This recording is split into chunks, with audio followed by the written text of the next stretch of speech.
Paragraph of Darwin's Black Box, page 138. What you say is, we can look high or we can look low, in books or in journals, but the result is the same. The scientific literature has no answers on the question of the origin of the immune system. And in the context, that means that the scientific literature has no detailed, testable answers to the question of how the immune system could have arisen by random mutation and natural selection. May I approach, Your Honor? You may.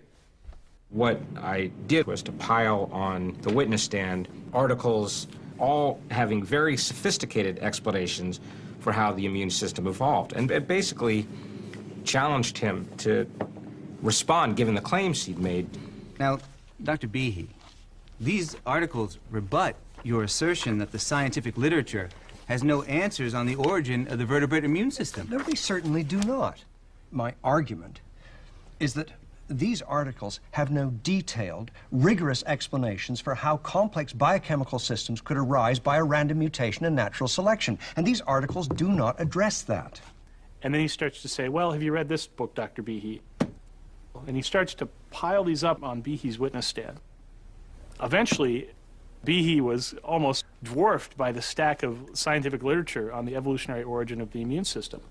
All these hard-working scientists published article after article over years and years, chapters and books, full books, addressing the question of how the vertebrate immune system evolved.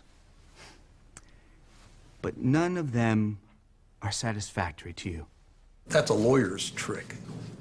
Purely a lawyer's trick. Now, was Michael Behe going to read every one of those books before he responded? It was totally theatrics. Mr. Rothschild, would you like your books back? They're heavy. The defense case included 3 expert witnesses. And on the last day of testimony, the final defense witness told the court about a creature that by now was familiar to everyone. I'm Dr. Scott A. Minnick. I'm an associate professor at the University of Idaho in microbiology. Dr. Minnick, can you give us an example of design at the molecular level? This is a bacterial flagellum.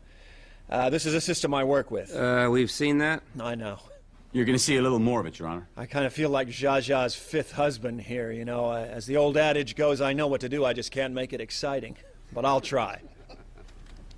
Now, you specialize your focus and research on the flagellum, is that correct? That's correct, yeah. And you've done experiments on the flagellum. I have. And you've written